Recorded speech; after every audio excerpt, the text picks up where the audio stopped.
kayun katiyuping angin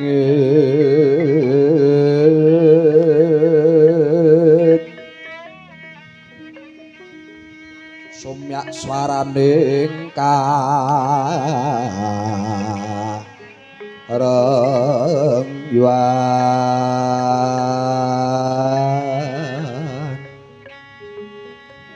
samirana mawariris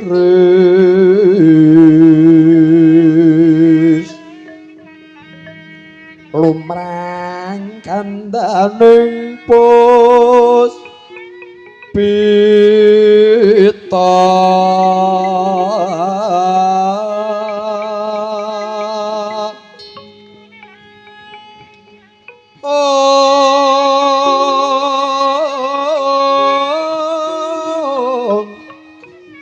karang yuwane putyanira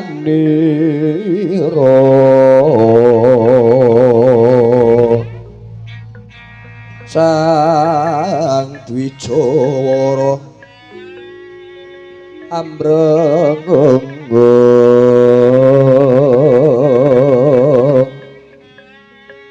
manungsung sarining kembang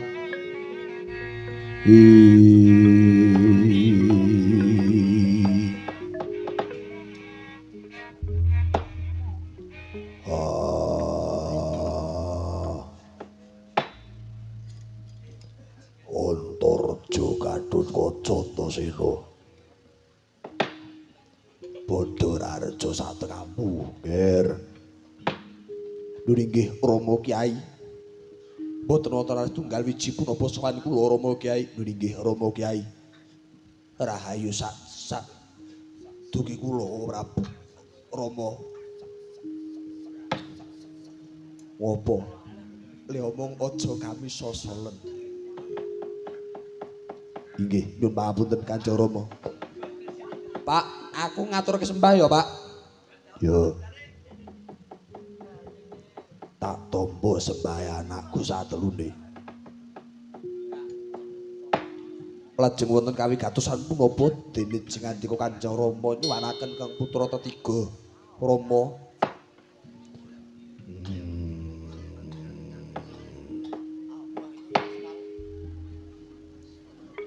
aku jane duwe arep sing prayoga anakku sak telune Antarja kuwi wis krama wis rabi kowe Gatotkaca ya wis rabi Bungkari Antasena kepiye Antasena Mbara kage matur Antasena kepiye ya Pak aku jane iki nek rabi iki ya rabi ning wis ana wayahe ngono lho Pak nek aku saiki urung karep ya Pak wah karep ora karep kowe kudu rabi sing dikarepke bapak kowe wis tak jodohke karo anake Jlamprong wis tak jodohke karo anake Janaka sing jenenge Janakawati elah dalah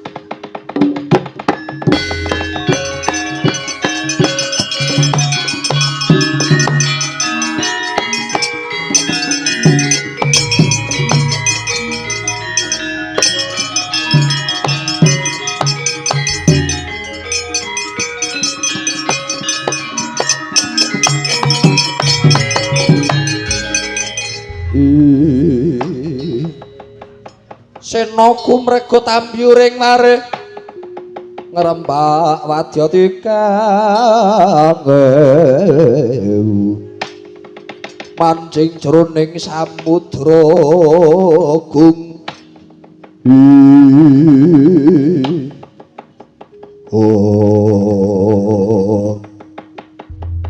Bapak kok ngrabeke aku jodohke aku tanpa dipalilah ki piye Pak aku mung pengen ngerti anakku rabi nek kowe ora rabi opo kowe pengen weruh bapakmu iki mati ora ngerteni kowe rabi Ning aku ki urung karep ya, Pak.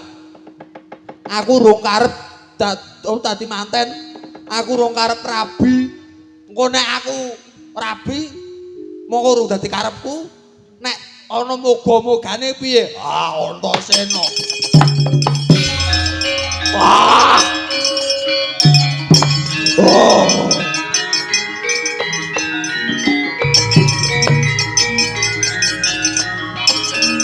Aduh,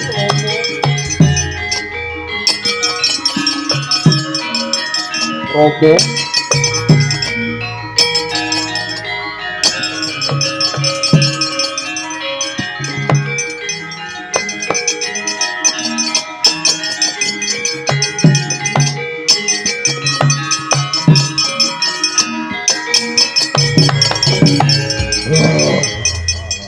Andorjo Kandorwoso. Adimu ora gelem rabi. Oh, aku gagal dadi wong tuwa. Mbok pengen carane rabi ora gelem. Sampun Rama ampun nangis ngoten nika Rama. Rama. Yen Kanjeng Rama sedih kula gitu sedih Rama. Pak, aja nangis to, Pak. Nek nangis aku kon piye? Ora rabi ngono ora ya ngono. Aduh Rama. Ampun nangis Rama, Rama. Pak, aja nangis to, Pak.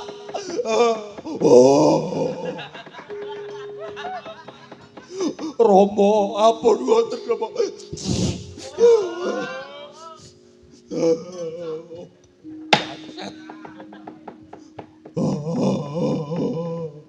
Waduh Gatot, kowe anakku le. Inggih Rama. Antarja kowe anakku le. Inggih Rama. Aku anake sapa?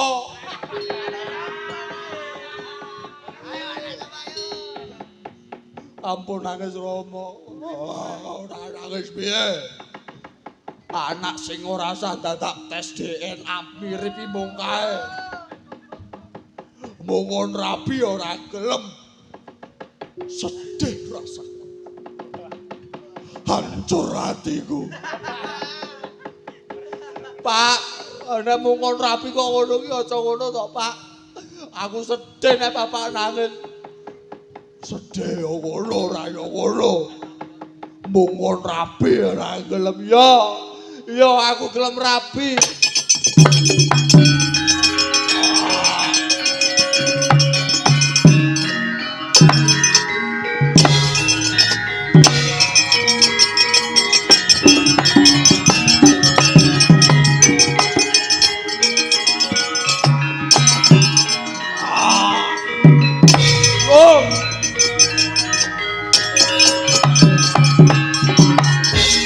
Oh, lah iki mau le nangis apus-apus kok. Tiwas aku nangis tenanan. Jebul bapak apus-apus nangis.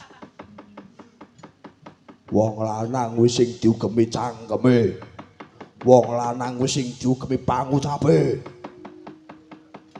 Kowe muni gelem rabi, ora gelem rabi pateni dhewe. Yo.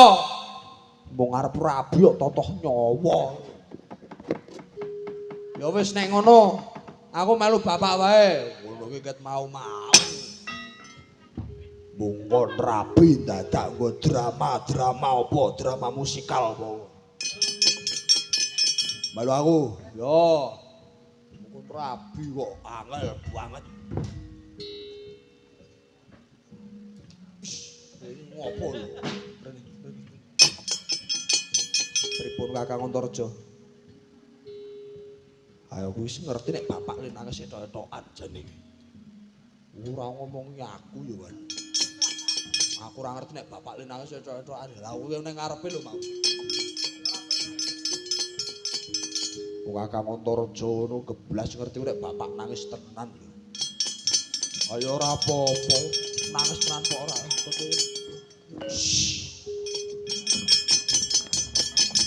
Mung kon rabi kok angel banget. Aku mbiyen ora rabi yo mangkat dhewe. Oh, apa? Oh.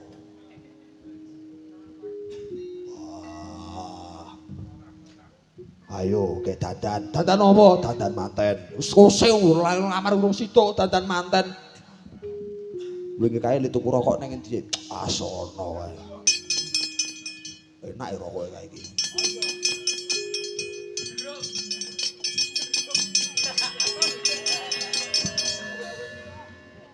Ayo ngono kuwi ya Pak Kakak Gatotkaca karo Kakang Antareja ki sok ngono kuwi. Ora ngalihke omongan.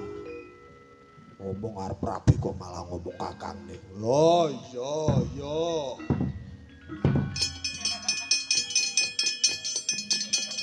Ora gek salin. Yo tak salin sik konten ya Pak. Yo. Ora minggat ora.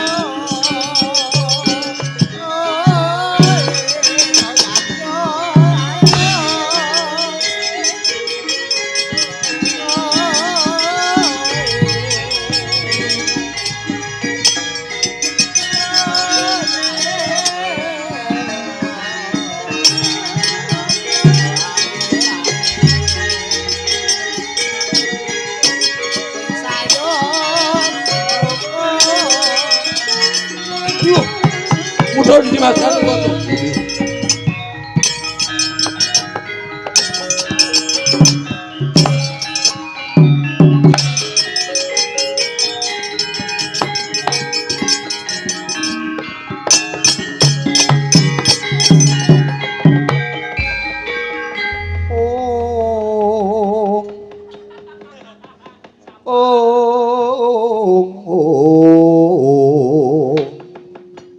Gatotkaca titi prani.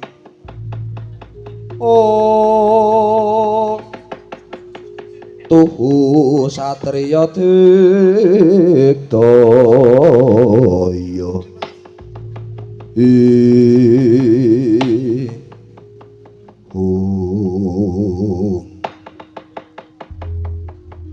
Dimas Gatotkaca, lho inggih Kakang Stijo.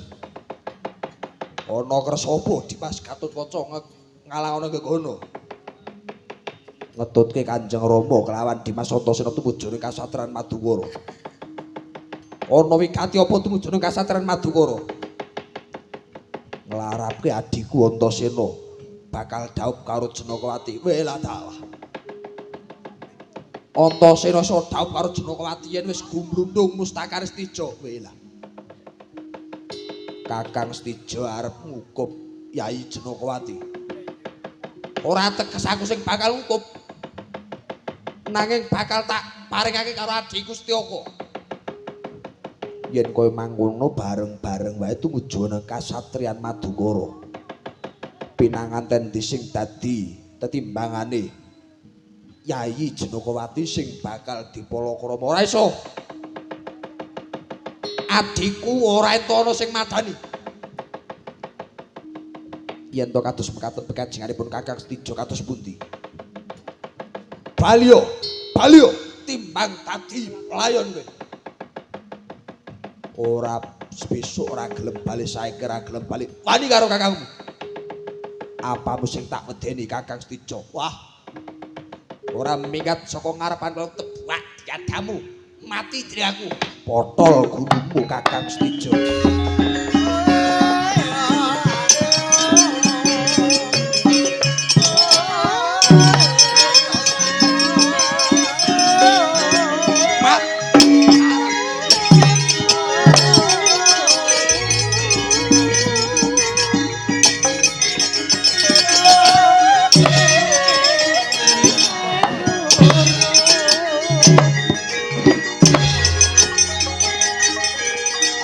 Padha mundur.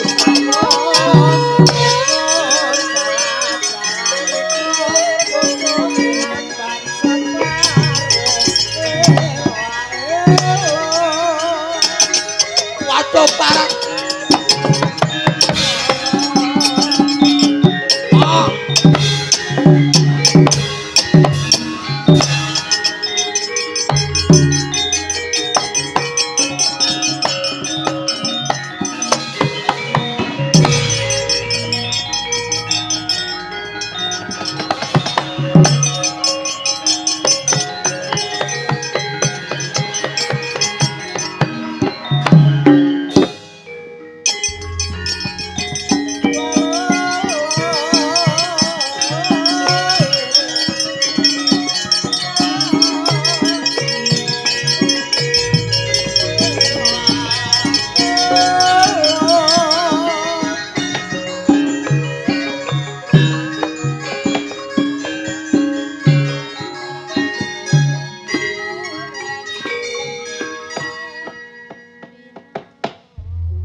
kayune Purawasa jati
gara-gara dumadi saka pertandane kang kinurwista.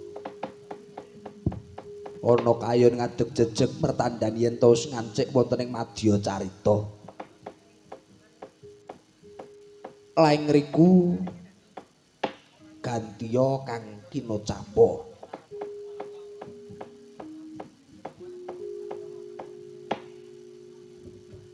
Pratandha cehna yen to ngancik jamaning gara-gara. Bumi konceng mantelong langit samudra kocak sumamburat kaya kinebur banyune hoya kang gunung-gunung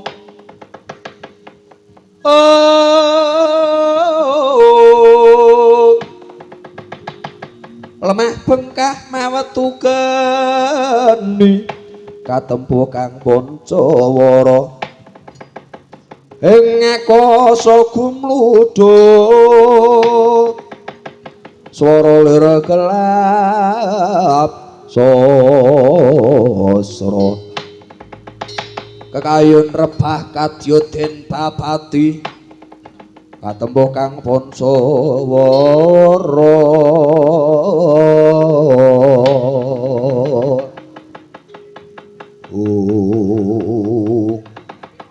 gara-gara sejatining gara-gara dumadi saka polaing menungsa kang tumindak durjana seneng mangan dhuwit negara ngumbar angkara murka sia-sia marang sapadaning menungsa sing ngisor rebutan kursi sing dhuwur padha korupsi rakyat tenger-tenger padha ngiler pejabat padha mangan seger kawula sengsara nayaka padha mulya ing ngriku reja-rejaning jaman menungsa padha ilang kaprawiran wong wadon datan madoni wong lanang datan nglanangi pengayom ora bisa ngayomi pamomong ora bisa ngemong penasehat padha ora sehat anane mung ngumbar hasrat karo maksiat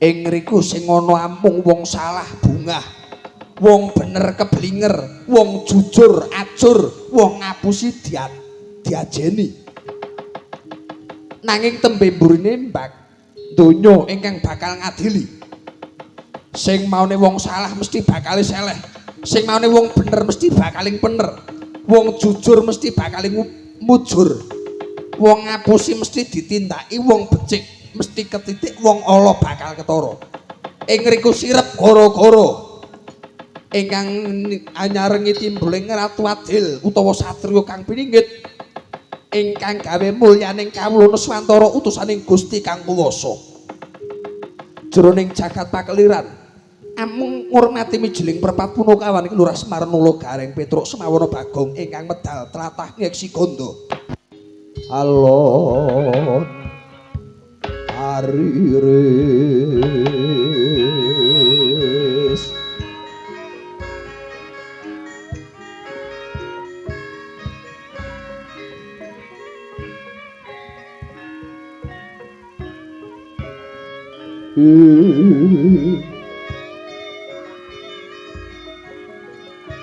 kayune purwa sejati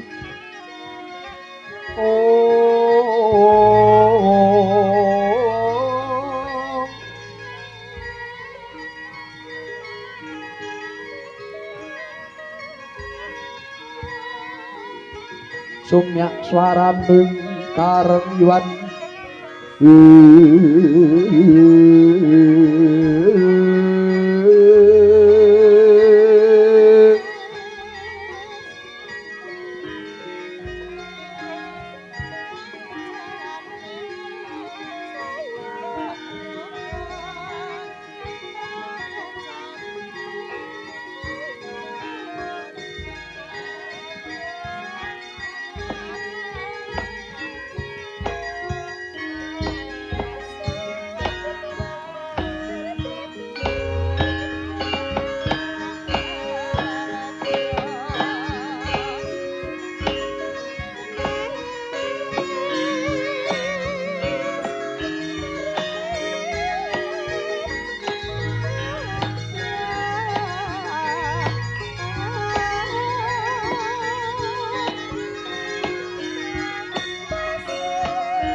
sore-sore padang bulan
wis tekan mangsane gara-gara Mbah Plontang tesih kepareng legan apa mboten nggih? Tesih. Oh nggih, mboten napa-napa. Oh pun wungu. Nggih, sak lagu sik mengke gek Mbah Plontang anu ngen karo nglumbukke kesadaran. Sing alus-alus sik Kang Gareng. Iki mau ujube wis diaturke ning limbukan mau. Kanggo nyugata karo sing para rawuh ingkang tiba langkung sepuh mbok menawi ngersakake sing nyamleng-nyamleng. Apa, Truk? Karo nggo leren. Mbok aku tak ngrungokke uler kambang ngono sapa? Weh, uler kambang? Heeh. Neno. Wah. Pinuk banget ta, Truk? Heeh. Monggo ingkang kepareng nyekar sinten? Mbak Mega, monggo. Kepule dicopot sik. Selimute lho, selimut. Mbak Mega. Nggih. Tesih ngantuk napa dereng ngantuk? Lho. Pun ngantuk napa dereng? Sampun. Wah, alhamdulillah. Nggih, nggo tombo ngantuk Mbak Mega. Uler kambang ngen saya ngantuk. Nggih, tapi niki swantene dados gedhem ngeten mboten napa-napa. Mboten napa-napa. Arep gedhe arek cilik ora apa-apa kaya Truk. Ora apa-apa, monggo karo nggo leren kanca-kanca wiyaga. Mangga. Karo ngrantu Mbah Plontang. Heeh. Ya. Mbah, lah niki mboten sias ngantuk. Mboten sias ngantuk? Lah iya ngono ku. Matur suwun nggih, Bu. Injih. Mangga. Iki sidane. Uler kambang iki ya. Nana.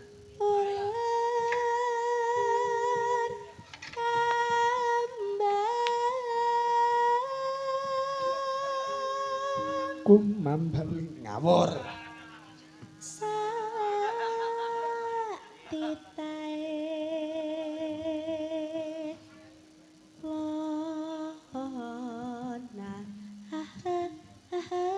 Wow, I like it.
Chandra nggih. Wah, monggo ajeng agem cek kok sinten mawon.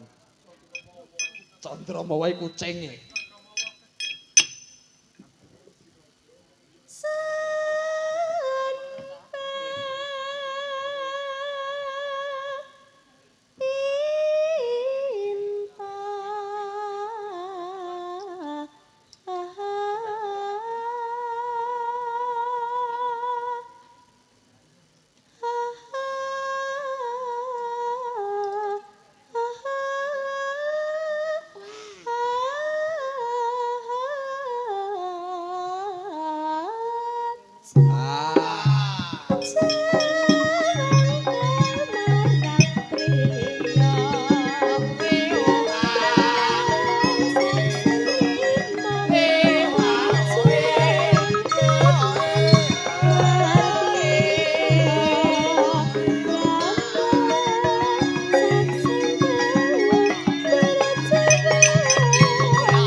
Matur nuwun Mbak Mega.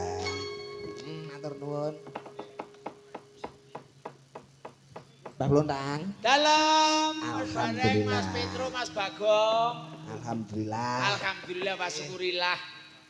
Tesih enten kelonggaran tekan gara-gara Ayo sampean ki ra kena tak apusi. weh mboten saged.